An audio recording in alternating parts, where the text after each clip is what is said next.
Hi guys, welcome back to my channel. If you're new here, welcome. On this channel we post writing tips, unboxings, book hauls, book reviews and the occasional vlog. And today I have another book review for you, but it's not just any book review, it's a double book review because we will be reviewing The Watchmaker of Filigree Street and The Lost Future of Pepperharrow by Natasha Pulley. These are two books that Matt got me for my birthday last year, and I have actually read them a little while ago, but I wanted to make sure I read both. The Watchmaker of Filigree Street was actually a book club read that I chose, and then I immediately read the second. So I'm going to review them both for you in one video. I haven't actually got The Watchmaker of Filigree Street in book form right now. It is with my mum. I lent it to her as soon as I finished it because I actually finished it on a visit whilst up north, so I left it there with her. So I'll pop a picture up throughout so you know which one I'm talking about, but I do have the second. We'll start with the first. Before we get into that, don't forget if you like what you see to subscribe to this channel. Your continuous support means a lot, so thank you guys so much. Book review of The Watchmaker of Filigree Street. Daniel Steepleton returns from his job at the Home Office to his tiny flat, only to find a gold pocket watch lying on his pillow. When the watch then saves Nathaniel's life in a blast that destroys Scotland Yard, he goes in search of its maker, Keita Mori, a kind, lonely Japanese immigrant. Meanwhile, Grace Caro is sneaking into an Oxford library, desperate to prove the existence of the luminiferous ether before her mother can force her to marry. As the lives of these three characters become entwined, events spiral out of control until Nathaniel is torn between loyalties, futures, and opposing geniuses. This was the winner of a Betty Trask Award in 2016, shortlisted for the Authors Club Best First Novel Award. And I believe Natasha Pulley is actually a lecturer at Bath University here in the UK, which is quite fun. And from the books, she has definitely spent time in Japan. Let's go into my quotes from The Watchmaker of Filigree Street. Page 3. Once there had been a strange, meaningless percussion from the Foreign Office. That had been an accident.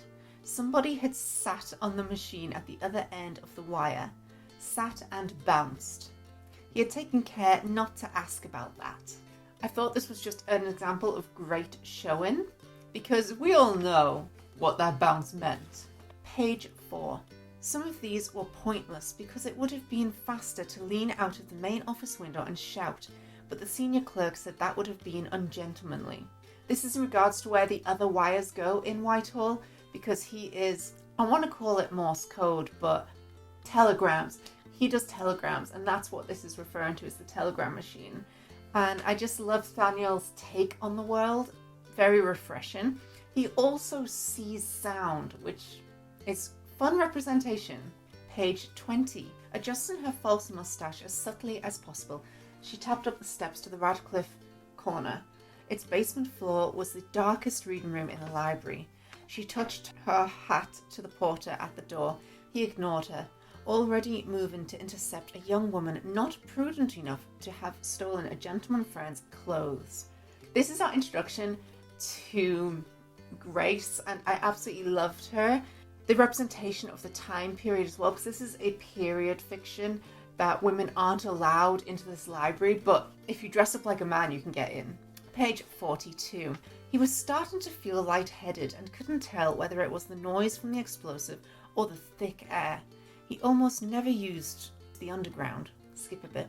He didn't much want the respiratory failure that would ensue from frequent trips. It wasn't just a neurosis opposite him. Skip. There were posters pasted on the walls. The two nearest advertised a new kind of restorative elixir for bronchial problems. This sounds about right with capitalism. The idea that he knows that the underground and society knows the underground causes respiratory problems, but instead of dealing with that issue, they just capitalize upon it and keep creating new medicines and soothers for the throat. So Nathaniel avoids the underground, which is very sensible. Page 54. Katsu stole his other sock and flopped onto the floor with an unbiological bang, whereupon it octopused out of the open door and down the banister. He exclaimed at it, was ignored, and then went after it just in time to see it disappear into the parlour. I adore Katsu. Katsu is a mechanical octopus, and I love the fact that Natasha Pulley just writes octopused away, because how else do you describe how an octopus moves on land? I also love that Katsu kind of comes across sort of cat-like, and the name Katsu, I believe, actually just means breaded meat in Japanese. So he's a breaded meat, but he's a mechanical octopus. I love him. Page 61. I was thinking about what it would have been like to do something else for a living, Nathaniel said. Skip a bit. Why don't you? Money. I'm sorry. That seems to be quite common. Seems, said Nathaniel, looking back at him again. The watchmaker moved his head awkwardly. My cousin was Lord Murray. I grew up in a castle. Then I was an aide for a government minister, so yes, a little pause. I'll be buying the tea.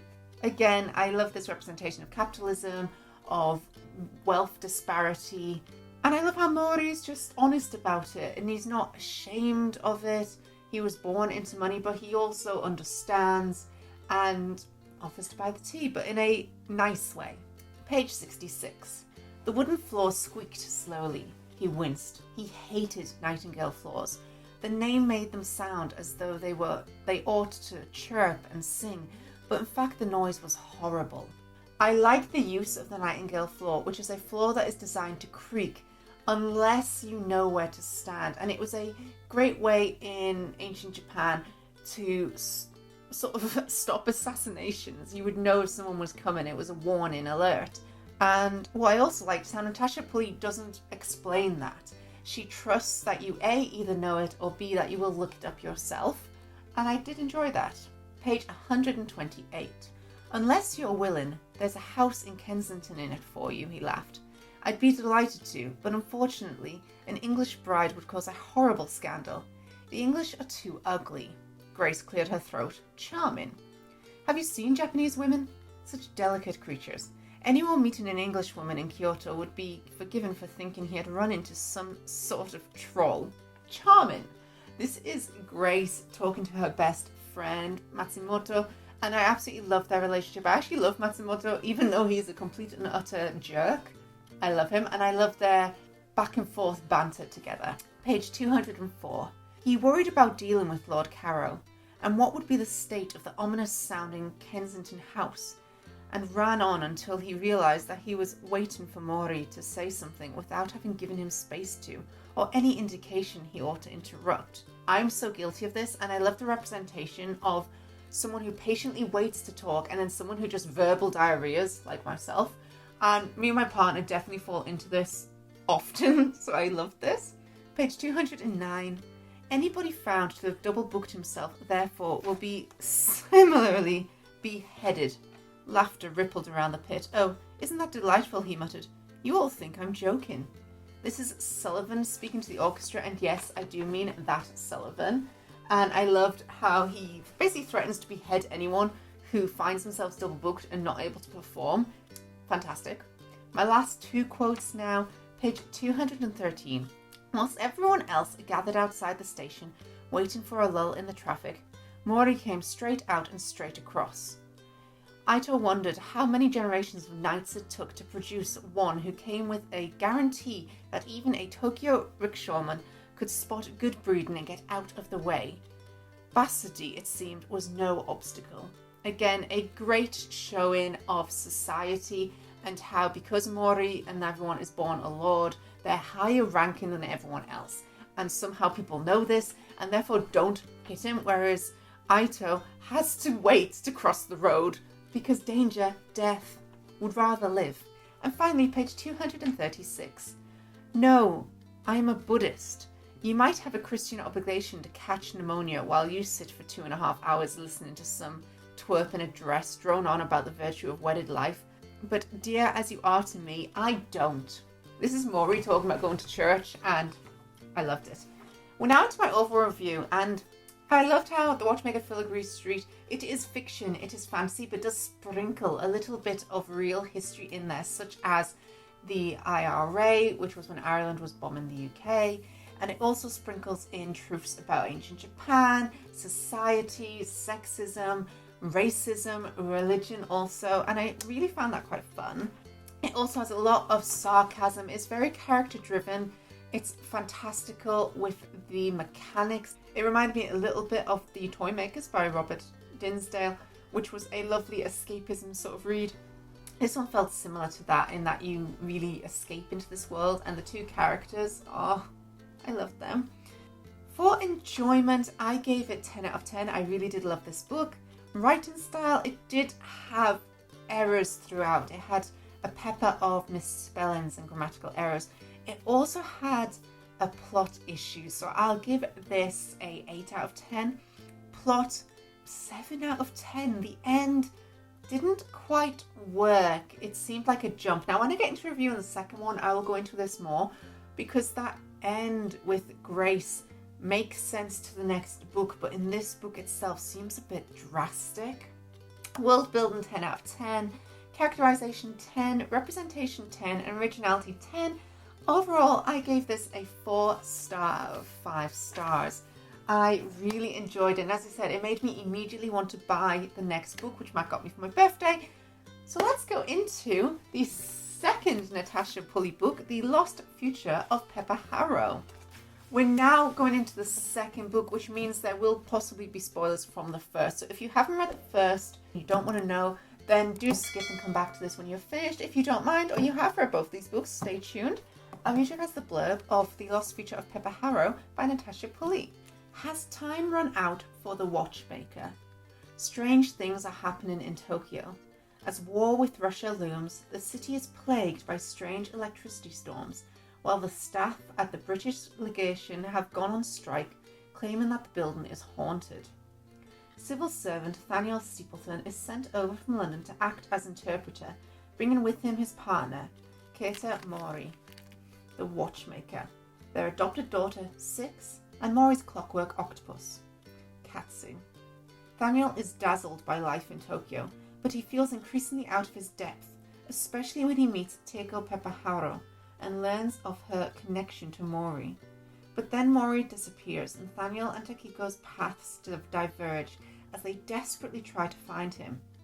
As their searches lead them to snow-steeped prisons and mountainside shrines, Nathaniel is faced with the terrifying revelation that Mori's powers are no longer enough to save them, and that the Watchmaker's time may have run out. So this tells you, A, the mystery from the Watchmaker Filigree Street, Katsu is remade, which I was very happy about. And they spent a vast majority of this book in Japan. You can really tell Natasha Pulley has definitely lived and worked in Japan, and I enjoyed escaping there. It does begin with a prologue. Now, I'll put a link above to my prologue and not to prologues. I do have feelings about prologues. But in the prologue, I do have a quote. The clockwork octopus, which had been stealing all the spoons from the free tables, hurried back and swarmed up Mori's arm. Katsu is back, and I loved how they were introduced as being back by stealing all the spoons. I'll go into my quotes from this book, and then we'll go into my overall review. It felt, I'll say at the start already, quite long for the story it was telling. But let's go into my quotes. Page 29. Only you could hate Paris. Nathaniel, I grew up bowing to immediate family. Every random Frenchman thinks that the only proper way to say hello is indecent assault. I thoroughly hate Paris. Adore this. It's just about how open France is and how you kiss each cheek when you meet someone, and how in Japan where you bow and keep a distance and physical contact is not so common with random people. Love that representation. Page 62.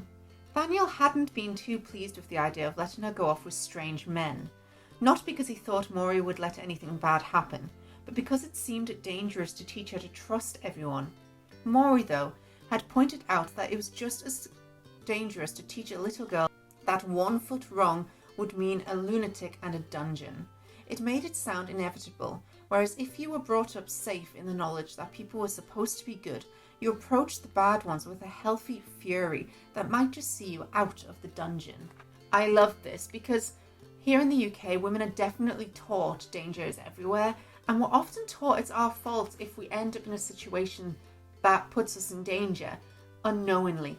And that is complete bollocks and unfair. So I love that. A, Mori can see into the future. He knows if Six is going to be in danger. But I love this discussion on teaching someone to trust people, but also that if they believe people should be kind, they'll be more infuriated when people aren't rather than expecting it. Page 98. This your monkey? Pleased to meet you, Thaniel offered. Kuroda blinked. It can talk. How does it talk? The usual way, I should imagine, Mori said. This is because Thaniel can speak Japanese, so when Thaniel is meeting Mori's Japanese friends and speaking Japanese, they're all like, ooh, it talks! This is also from a time period when foreigners in Japan were not common, and Japan was really working hard to remain traditional. So it's quite fun. I mean, even now, depending on where you are, I lived and worked in Korea for 2 years, and in Seoul, no one bats an eyelid. But I lived in the south of South Korea, and certain places you went to, you were a commodity. So people did look at you strange and were impressed if you spoke Korean.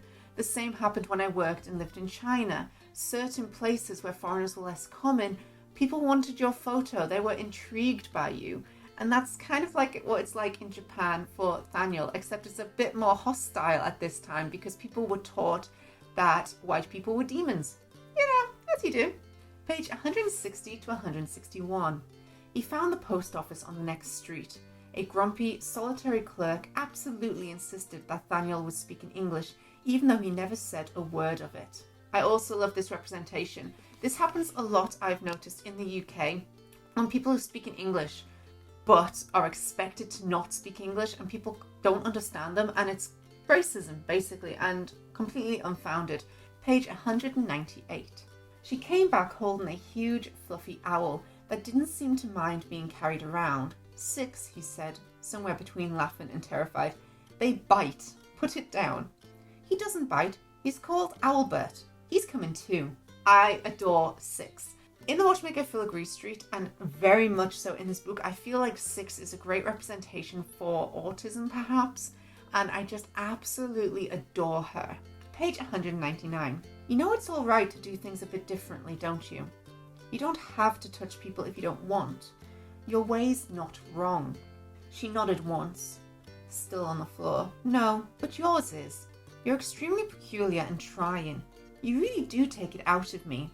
This is 6 and Nathaniel, and as I just said before, I feel like it's great representation to someone with autism, perhaps. It's not said, but the way 6 behaves and acts towards people, and just that, how Nathaniel's trying to be a good parent and be like, your way's not wrong, and I just love 6's honesty of being like, oh no, I know I'm right, but you're odd. And I just love that, and the innocence, and just the representation of that is fantastic. Page 227. Our Met Office, Pringle chipped in. No, the Tokyo Met Office. They've got one here? No, they've got a shaman who forecasts the weather with a special dance. Pringle looked uncertain, then laughed experimentally. Daniel's sarcasm over the racist remarks of the people in the Met Office is wonderful. Now we're on to my last quote, which is page 303. When he asked the driver if he could get out and ask someone, the driver told him that he did not refund the families of those lynched in his coach. I love how the driver is A, honest, and B, is just like, I could, but they will lynch you, so I'd still take the money. We're now into my overall review of The Lost Future of Pepperharrow, which is the second Natasha Pulley book and the duology of the Watchmaker of Filigree Street. We're with the same wonderful characters, Mori, Thaniel, and 6 plays a massive role in this one, which I enjoyed because they're the 3 characters that made me read Natasha Pulley's works. I first found Natasha Pulley when reading a selection of short stories, which I'll pop a link above to my review of that, but 6 was in that. So in the Watchmaker of Filigree Street, I wanted more of her, so I was so happy to have her in this. It started very slow, and I wasn't enjoying it as much as I wanted to. But once I got to about halfway through, the pace picked up and I was very happy from that point on. It has the same problem with a few spelling errors and things throughout, like the Watchmaker of Filigree Street, which I thought could have been caught, especially as the Watchmaker of Filigree Street won awards. I thought the editing would be a bit harder in this one. But the representation is fantastic. It is a very magical place. It's also very harsh and unforgiving. It reminded me a tiny bit of Shogun, how the cultural differences and the harshness of some of the historical culture in Japan. I very much enjoyed this book. It was written very well. It's very fun to escape back to these wonderful characters, and Katsu's back, so what's not to like? Going to my overall review. So for enjoyment, I gave it 8 out of 10. Writing style 8, plot 8, world building 10, characterization 10, representation 10, and originality 10. For the plot, as I said at the beginning of the review for this second book, Grace makes a bit more sense because she appears in this, and as does Matsumoto. It makes more sense why Mori doesn't like her in the start. It doesn't make 100% sense why Grace still reacted so much in the first book, but Mori's reaction does make more sense. I'm not going to go too much into detail of that because I don't want to give spoilers if you haven't read it, but I can see why a bit more in this book. Overall, I gave this 4 stars out of 5, so the same as the Watchmaker of Filigree Street. I did really enjoy this. It was a fun read. It wasn't quite 5-star, and this one was maybe a lower end 4-star than the first until halfway through. Then it was on par with the first. It is a bit chunkier, but I think that was because Natasha Pulley wanted you to explore a lot of Japan, which was lovely. I think if you didn't read as much Japanese literature as I do, you might find that more enjoyable. Because I read a lot of it and I have visited Japan a lot, that was one of my main reasons to live and work in Asia, was to be near Japan, to go there often. I knew a lot of what it was describing, but that doesn't make it any less magical. But if you haven't been to Japan or read a lot of Japanese literature, you might enjoy this more than me. And that's it. Thank you guys so much for watching. So we had 2 4-star reviews in this joint book review of The Watchmaker of Filigree Street and The Lost Future of Pepperharrow by Natasha Pulley. She is a lovely writer and I will definitely look out for more of her work. And thank you guys so much for watching. I hope you enjoy what you see. If you like this video, don't forget to subscribe to this channel. If you'd like to see as soon as I upload, click that little bell down below. You can also follow me on Instagram, Facebook and Tumblr. I post more bookish pictures as well as more tips and unboxings on there. And thanks for watching, guys. Bye!